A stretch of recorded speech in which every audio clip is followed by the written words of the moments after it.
Okay. Go for it.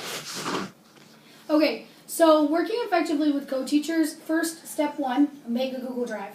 This is like the biggest piece of advice I've learned in my third year. Like, you're always learning, and I'm still like learning as well. And what I learned is make a Google Drive. Because whenever you plan something and put it up on the drive, then the co-teacher can go on, pull it off, modify it, put it back on the Google Drive. So it makes it easier for both of you to share resources, right? So you're not just shooting an email last minute of a PowerPoint that you expect this person to be able to do. I'm just kidding. I did that to Greenberg last week. But what I'm saying is, like, they have access to the drive, right? So step one, give them access so there's no excuses, right? Because a lot of times both teachers can look at a co-taught as one teacher leading and the other teacher's just, if it doesn't have purpose, I've had co-teachers sit in the back and just, because I've never had the expectation, right? But you have to have expectations. There's two of you in that room for a reason. And so step one, make a Google Drive. Step two, have a meeting. You need to meet with your co-teacher. How in the world are they supposed to know what they're supposed to do unless you communicate that to them? They're an expert at special education. They are an expert at accommodating and modifying. They write the IEPs for the kids so they know exactly what's in them. They are a wealth of knowledge. And if you don't take time once a week to meet, I meet 7th period with mine. But if you don't take time and set that time and hold that expectation to meet with that person and discuss the kids in your classroom you're trying to reach more effectively, then there's no point, right? Because they're just coming in and being a body. And that's not what you need. Now there's a couple different models of co-teaching, right? So you could have where the most effective I've ever seen wasn't in my classroom, but it's when both the co-teacher feels very confident in the material. And so sometimes that's hard in science because there's not a lot of special educators that love science. And that's not to say that that's a bad thing, but sometimes they're not comfortable enough to do, okay, one of you teaches one day, the other teaches the other day model. And that's okay. But you've got to find what works for you. And so I have seen that model work really well in an English classroom with Mr. DeMiro. He's a coach here at GFA, and he worked really well with the English teacher. And they had the best co-teaching relationship I've ever seen because Tuesday, Thursday, one would teach Monday, Wednesday, Friday.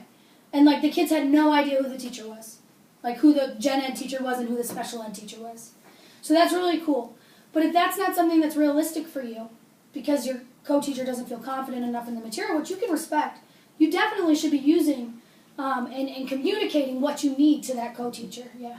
It really helps if you have a co-teacher who's not confident with the material to carve out a space for the co-teacher in the class. Even if it's not leading entire lessons, if you know that that co-teacher is going to always lead sharing out the do now, or always lead certain activities, that creates a space, and it makes the job that the co-teacher does that much more effective when the co-teacher has to work with students other than students with IEPs. Right. It also is super helpful. It's a great built-in resource for where a kid's going to struggle. So, for example, when I had to, for 2 weeks I co-taught physics, I did not know anything about physics. Like Newton is like a Newton, whatever, fig Newton. DeMiro was mine. He had no idea. And so I would say to my co-teacher, okay, walk me through the lesson. And every place where I would get confused would be a place that kids would also get confused. So that's another good way to use your co-teacher to help break that down. Well, also, like, half these resources I gave you today, I did not come up with sentence starters by myself. That is not something Lauren Figge had this epiphany one day and was like, let me give these kids sentence starters. I actually got these, like, the idea from a special educator.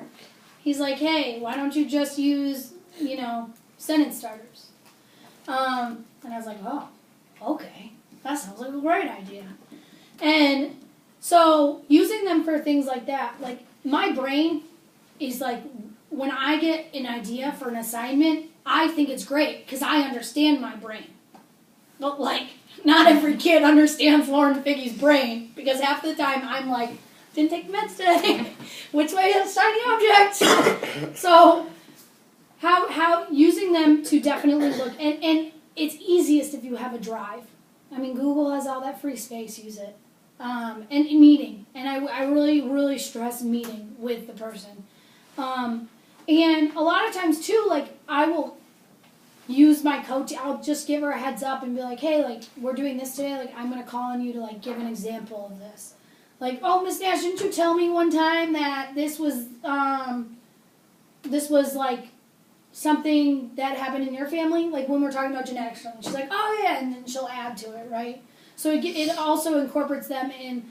If you have a problem with the co-teacher sitting in the back of the room and not doing anything, is that a problem sometimes?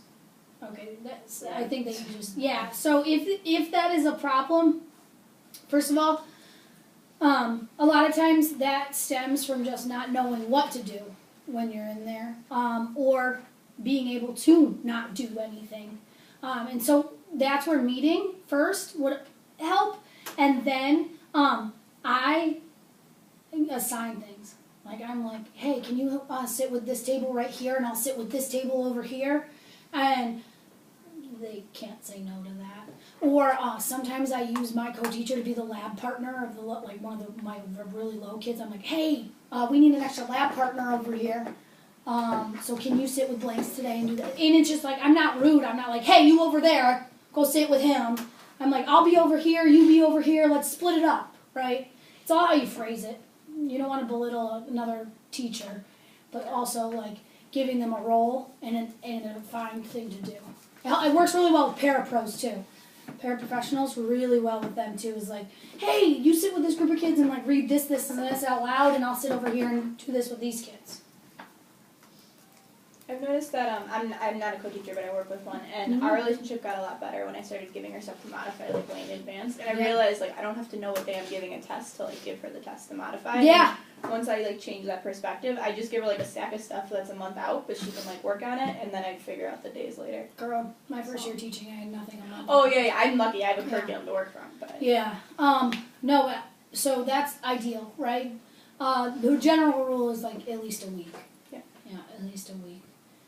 But I was lucky my first year teaching, my really good friend was my co-teacher, so like I would send it the night before and be like, okay, it needs to be modified. I also think that having a role for a co-teacher, like empowering the co-teacher, so even if I co-taught with one of my best friends who never had her stuff together, and so I'd walk into classroom and she'd be like, oh, everything I sent you 3 weeks ago, we're not doing anymore. But my role was always like the check for understanding. So like anytime she would give directions, I would check for understanding. Anytime it was new instruction, I'd check for understanding. So that way I'm not just she leads, then I lead, then she leads. It's like always. So making sure that even if it's a role that you can do on the fly, I think is helpful too. Absolutely. Define roles definitely though, because if there's no roles, then it's a free-for-all. Any other questions, comments, concerns? Okay.